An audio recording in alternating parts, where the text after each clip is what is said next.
Welcome to Transformative Principal, where I help you stop putting out fires and start leading. I am your host, Jethro Jones. You can follow me on Twitter at Jethro Jones.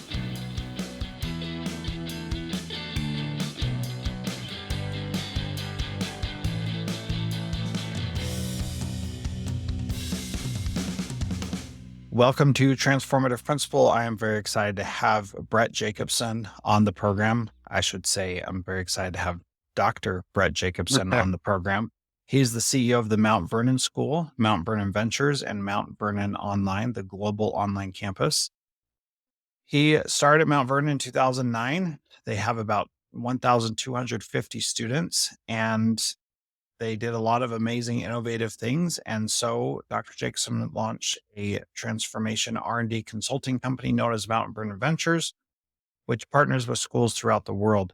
And then in August 22, as a part of that, they released Mount Vernon Online, which is an online high school. And now they have kids in every grade with that. Brett, welcome to Transformative Principal. Thankful to have you here. Well, honored to be here. Thanks for having me. So, what is it that people can look most forward to from our conversation today? I think it kind of gives an in-depth sort of look behind the curtain a little bit into a model that is not so common in the education ecosystem. And yet it's not as if we're these unique unicorns over here in Atlanta. It's the timing of 2009 really pushed us to be the most creative, innovative possible to really move a school forward that was really in a startup position. So you just get a little bit of behind the scenes and you get to hear about our evolution as a school and how we begin to partner with others around the world. Yeah, I like that. I think for me, the thing that I like the most about it is how we talk about what is possible and how somebody can find new ways of doing things within their own setting, regardless of what their setup actually is. And I think that gives hope to people, and hopefully people who are not independent schools, but are regular public schools will see a way that they can start creating something meaningful within their own systems. So I will get to my interview with Brett here in just a moment. All right, Brett, thanks so much for being here. And could you start by telling us about the three different ventures that you've got going on with Mount Vernon and how those all work together? Well, thanks for having me on the podcast. Honored to be here. The school itself was established in 1972 and throughout that time, it was this preschool 8 school and eventually added a grade level each year. In the early 2000s, the school leaders at the time decided to build a high school. And so I think we're in our 16th or 17th graduating class at this point. I came in 2009 here in Atlanta to the Mount Vernon School. But during that time, we've experienced a pretty transformative period. Now, this was the recession in 2009 in Atlanta, and Atlanta was hit pretty hard by the recession. So to build a high school in any economy is challenging, but to do one, especially in a very competitive market, but to do one in a recession, that's a whole nother dynamic. So it really forced us to be as creative as possible. And matter of fact, we felt like we were this startup company and we began to utilize the blue ocean strategy, a Harvard Press study, as you may know, as a way to create our own niche in a market. And this niche itself was not just to create a compelling product, but one that was maybe best for this generation of students. At the time, I had a 1 and a 3-year-old. So, it made sense not only to pursue an innovative educational approach, but at the same time, it allowed us to create a niche in a pretty competitive market. So since then, because of that niche, we begin to have schools throughout the country saying, what are you doing? And can we come and see what you're doing? And we begin to have so many visitors at the school that we felt like we were giving more tours than serving our own community. So we were walking towards all these people who are excited about what we're doing, but we're walking away from some of our programming. So we began to rethink that a little bit, and in how best could we, support those that were interested in our work, but also make sure that we maintain our focus, on the school. Well, over the last decade, the school itself has grown by 60%. And in 2023, we find ourselves really at capacity or over capacity. And so because of that transformative growth that took place, um, we during that decade, we've launched two different other entities, a part of the what I would call the Mount Vernon School ecosystem, the organization itself. So you have the day school, the preschool through 12 school right here in Atlanta on two different campuses right across the street from each other. But around 2012, without any building or anything else, we launched what is now called Mount Vernon Ventures. And Mount Vernon Ventures has four particular areas of focus. One is around consulting with other schools. So, like you might hire a consultant to help out at your particular school, your respective school. Schools began to hire us to do their consulting work around strategy and innovating programs and transforming teaching experiences, brand identity. And so we've worked with schools all across the country and even internationally. And part of the value proposition around that is really that we're current practitioners leading change. So we're not trying to necessarily replicate ourselves, but what we know is that we can be really empathetic to all of those challenges as one begins to trailblaze and pioneer and try to innovate even around the edges. So uh, we want this to be as accessible and approachable as possible. And it doesn't necessarily have to be revolutionary, because one thing you need to know about our approach, even at the day school, or how we approach ventures and working with clients is really around, what is your innovation intention? Are you trying to modify what you're doing? Are you trying to transform by replacing one approach or methodology with the other? Or are you trying to disrupt sort of what we call school today? And you can function in all of those. Now, one's going to cost you more in so many different ways. One's going to take more time and energy. But even focusing just on modifying what you're doing can really be a snowball effect for greater momentum and move it forward. So we work with a lot of schools around consulting. In addition, Ventures really works on developing products and tools that are really accessible, and courses for educators and executive leaders. So we have a number of products that we produce. In addition to that, we have a kind of a business development division. So in other words, Mount Vernon is looking at different market segments that exist out there, and therefore, how can we benefit the school, especially if the school is at or over capacity? And so 2 years ago, we launched Mount Vernon Online. So Mount Vernon Ventures, as a business development idea, launched Mount Vernon Online. And it's an asynchronous uh, online high school. And as we move into the 23-24 school year, we have students at every grade level, and that's great.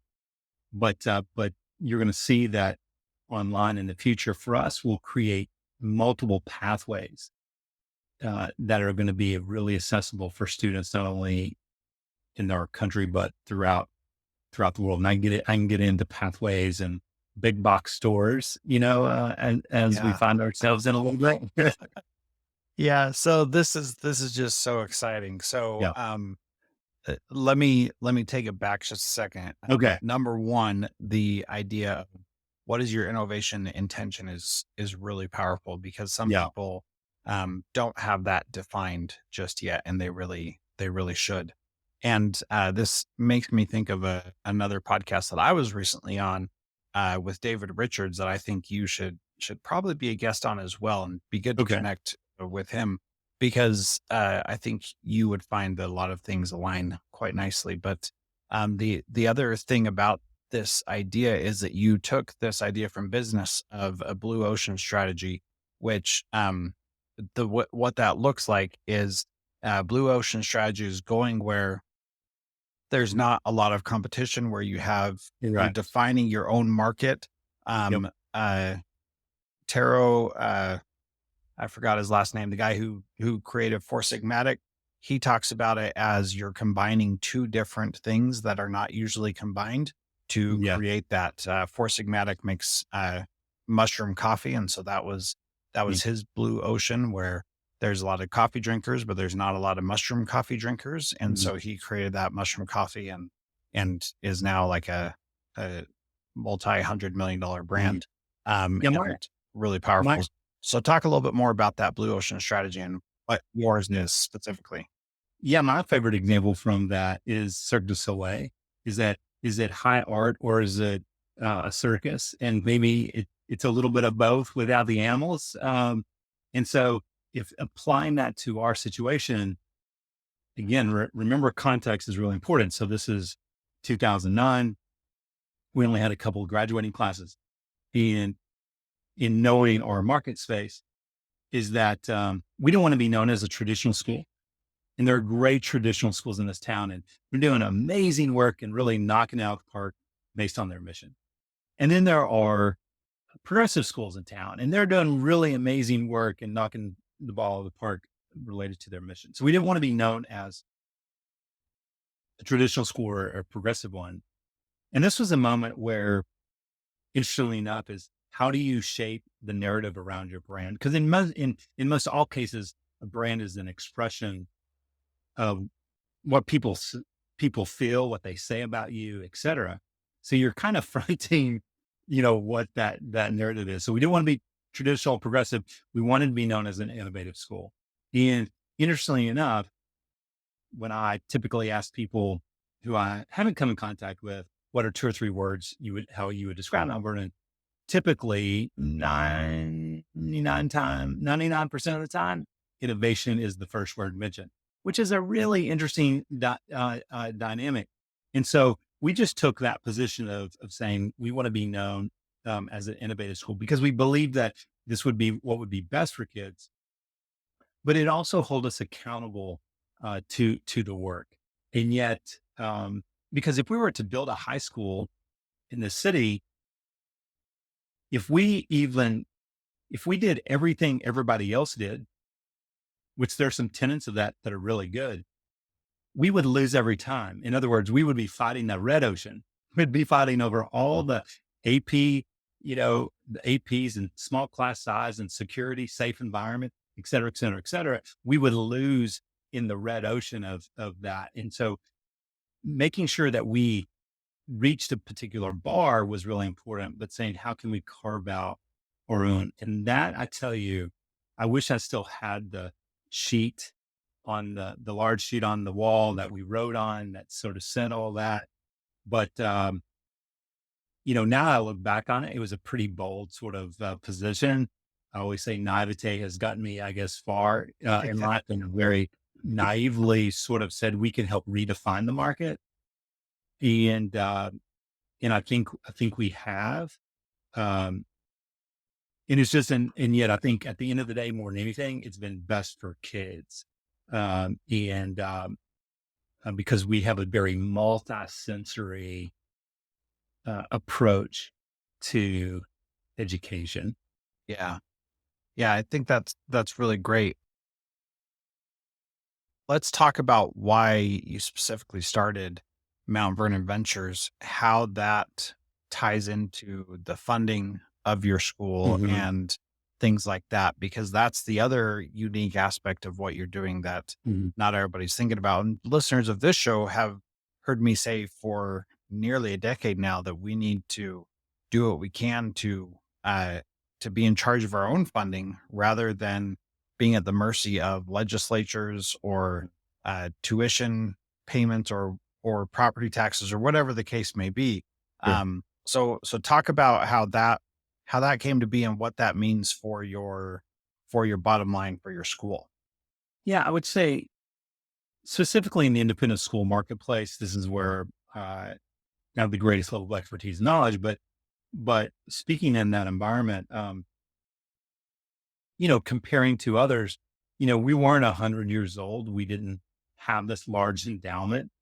And so there's a level of non-tuition revenue that you have to rely on from a business model.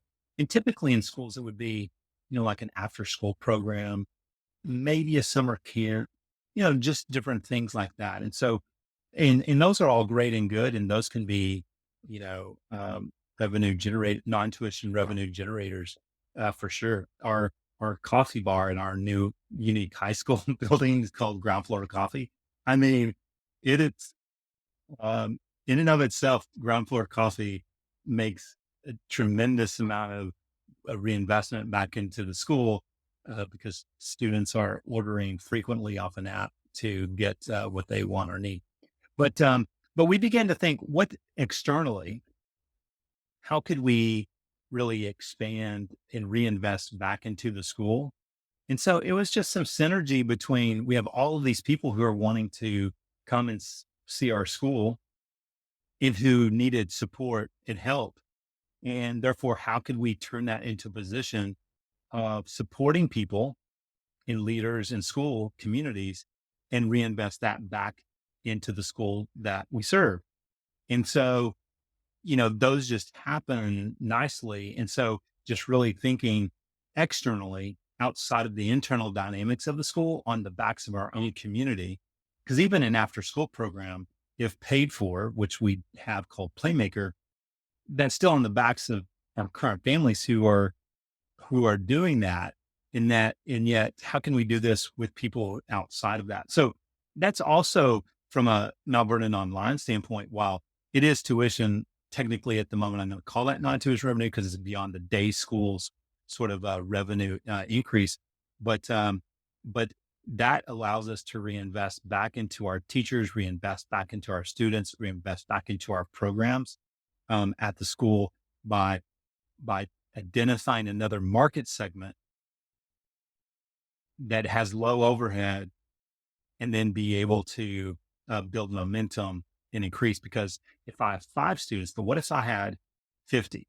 And then what if I had 5,000? Like that's incredible. And yet, um, but I think part of the movement, which we can get into later, is is how do we create multiple pathways, entry points and exit points? Because most of our school communities, we have one entrance and one exit. And yet, while the pandemic identified human connection was even more important than ever, it also revealed a greater level of flexibility to multiple pathways that people are seeking. And they want to enter the building in many ways, and they want to exit the building in many ways. And some of that is not just the physical space, but the online space that you may be providing. Yeah. So maybe, what was it, 7, 8 years ago, I interviewed John LaFoon, who at the time was a principal in Arkansas. And he talked about how they eliminated their substitute teacher budget because they created these different ways for students to access the class. And so what would happen is if a teacher was absent, the everything was done through a learning management system. But the more important thing was that if the teacher was absent, the students knew what they were working on, knew what they needed to accomplish. And instead of creating lesson plans, the teacher basically said he made sure that kids all had what they needed to be doing during that time period. And the Mhm. school said, anytime a teacher is not here, everybody in that class goes to this central location where we have supervision, which is really what the number Mhm. one issue is when there's not a teacher. And so they solved that problem and saved themselves $25,000 a year on their Mhm. sub budget just by saying, this is the approach that we're going to take. And so what you're saying is, if I understand correctly, is maybe somebody wants to take all their classes at your high school or at their own high school, but maybe they want to, uh, they have a job. And so they want to Yep. be done with school at 2 o'clock instead of 3 o'clock and work on an independent asynchronous class in the evening. and be able to Mhm. take that class through you without having to completely unenroll from their regular high school or your high school and do things differently. Is that the gist of what you're saying there with these pathways? Well, I think I Expound think more. there's yeah, I think there's that. I think, hey, I want to increase my math opportunities. Maybe I don't know. Do I want to graduate early? Maybe I want to have an internship here or there. But also, I think context for this is important too. Is that what's interesting about the online market space? It's pretty crowded, and it's much more crowded than I guess anticipated. But I think what I would say differentiates ours a little bit, even though it's asynchronous, is we have these learning outcomes that we've developed at the school, but these learning outcomes are explored through an inquiry based model.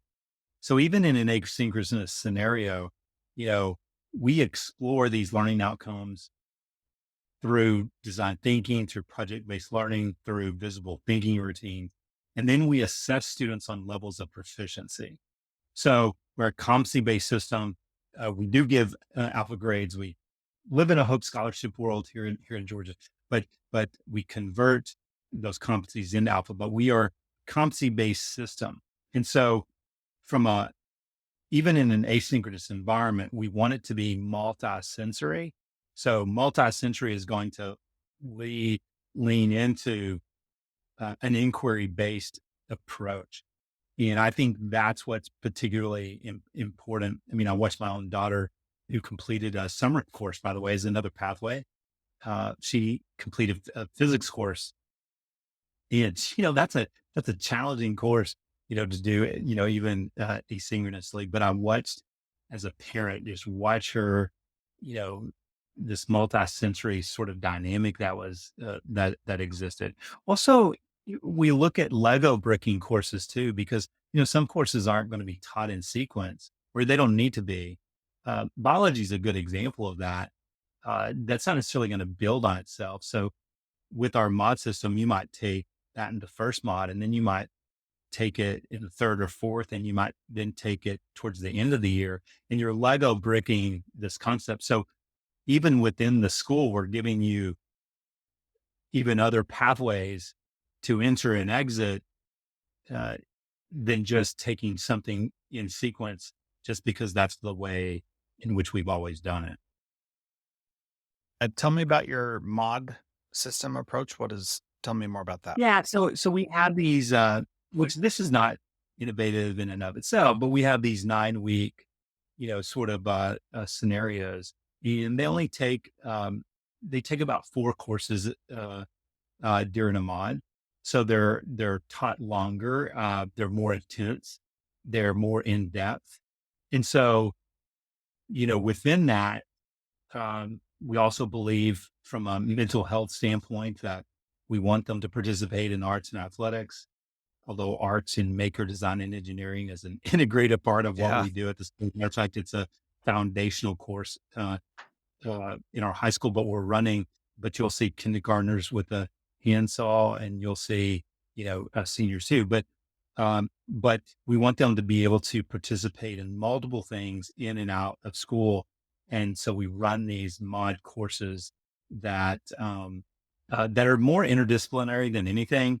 So think of more humanities and STEM than just one up and down, English 101. And we have all these creative names for these courses. Nothing is called English 1 or English 2 or anything like that. But but this mod system allows even choice within it and greater flexibility. And it's really a focus of only a certain amount of courses at one time. And what we're finding with this mod system is that students are continuing to move forward in their math requirements. That has put a problem where we're having to have more math courses at the back end of their high school career because they're fulfilling all of them earlier. And so do you have the flexibility, or there are other pathways to really support students in that particular approach versus saying, oh, well, you're a senior, so you're either going to take Cal B, C, or A, B, like, that's what's there. Well, we may, the sequencing may be accelerated because you have a choice. There's some voice and choice around that acceleration.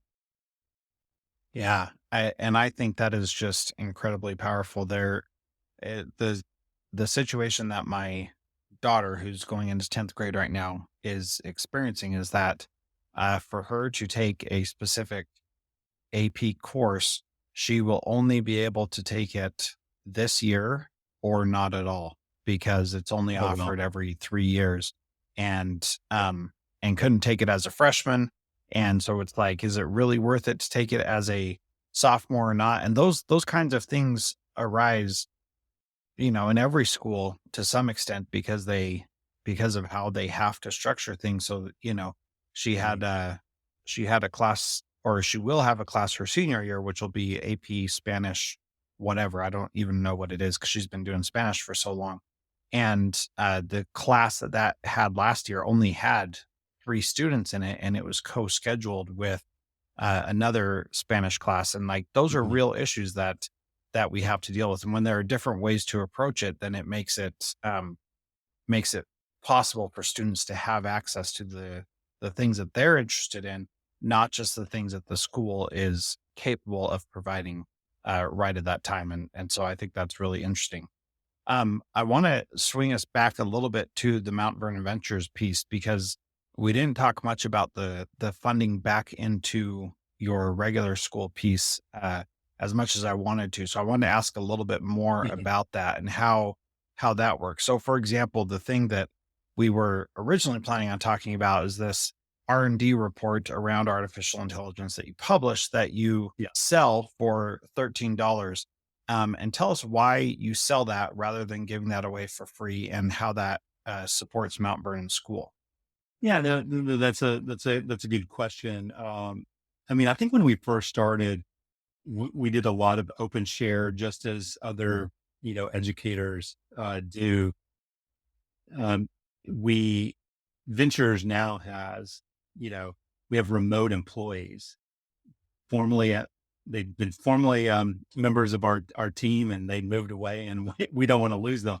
And so we we've been able to incorporate them, on our team. But the thing is that when you when you get involved, when the last component that I didn't mention, and which will get to your question, is, well, we work on consulting and business development, uh, and those sorts of things. We also we also are heavily involved in R&D work, and that supports the Mount Vernon School, but also supports schools, outside in the education ecosystem. And so there are people, when you produce an R&D report, I mean, they're extensive. It's extensive evidence-based research that goes into it, and so we're producing quarterly reports. This AI R&D report from this past summer, I don't know, has over Jared Colley, the lead contributor and author of it. There's over 113, citations, and really there are probably, 90 different evidence-based resources in it. So it takes a tremendous amount of time and effort to do this. We obviously plop it into the Mount Vernon School ecosystem and say, um, and by the way, we're agnostic. So we're like, hey, however, school, how would you want to incorporate this? But then also how it can be accessible and approachable to others. So um, while we do charge for that, it just helps us for some of these smaller products like R&D. 12.99 really demonstrates where you're not making a lot of money off of that, a lot of revenue off of it. It helps us recoup some of the cost. But what happens is these R&D reports, because they're accessible and approachable, there are schools who want to go deeper into an engagement with the school, and it allows us, from a consulting standpoint, to go as a platform in order to do that. And so the products themselves that you're going to see on our site, are they are there to help support the education system and just kind of replenish the work that is required to go into it. But it's when Ventures launches Mount Vernon Online as an example, it has its own tuition based system, and so while Ventures technically isn't getting the credit for the enrollment, numbers for that and the revenue that's coming from it, um, it reinvests back into the school, but Ventures is the one who births it. And so Ventures is about birthing business opportunities that expand the Mount Vernon ecosystem. And again, I know we're talking about revenue. This this concept or these ideas are not being driven by by this revenue approach. What we know is that we've had to look beyond our internal system because of not being 100 years old, not having generational sort of families at the school, as you would find in many independent schools. We've had to seek outside external resources as a help to support the work we're doing. Because I have to tell you, this is the most meaningful work I've ever been a part of, but it is the hardest work Yeah. that I've ever been a part of. And it requires more people. It requires many more people to provide a level of support when engaged in the arena of innovation. Because we were not trained this way in terms of teaching and learning. One, we know more about the brain. We know more about that dynamic, but we also are training and investing professionally in our teachers, in our professionals at the school, one, to advance their social capital, but also to really reinvest back into the students. And we were just not trained around instructional rounds in project-based learning, design thinking, visible thinking routines. This level of research and innovation, we weren't. So we've spent time doing that. And that just has required more to support. And so, and so Ventures, whether it's a product or a program or birthing something like Mount Vernon Online, it's just really going back and supporting the level of investment required to support an innovative environment. So it's not as if there's a lot of shiny objects, sitting around because we're making all this money. And that is, I wish that were the case. That is not the case. Yeah. It is a grind in 2023 as it was a grind in 2009. We just have a broader network than we did then. So it just takes a lot to support an innovative environment, and the dollars from it just really help support that. So this is not a money hungry sort of position. It's just really supporting the hard work that's required to do something like this. Yeah. I mean, that makes total sense, Brett. And anybody who's been in an innovative school or a change maker school or some school that's trying to do something different recognizes how much it costs in energy and time and money and everything. So last thing I'd like to ask you is what do you see as the future? Where do you see um Mount Vernon Ventures going? You mentioned that you have three entities within this portfolio. What do you see in the future? What are you looking forward to? Well, I think that if you were to interview me a decade from now, I think you would probably see more than three that exist now, because part of ventures is to, from a business development standpoint, is to identify market segments. And again, it's yes, revenue's involved, but it's less about revenue. It's about creating more pathways for students. And so I think that's what you're going to see over the next decade is multiplying the number of pathways that students can enter and exit our ecosystem. Now, I can't be too specific right now because we are in the process of working that out, and so unfortunately, I can't amplify that too much. But I would have to say that if you were to interview me a number of years from now, there would probably be more than three that we would be talking about, and they would look very different than the three we've talked about today. They would not be similar. They might be some overlap, but they would not be similar to the ones we've described today.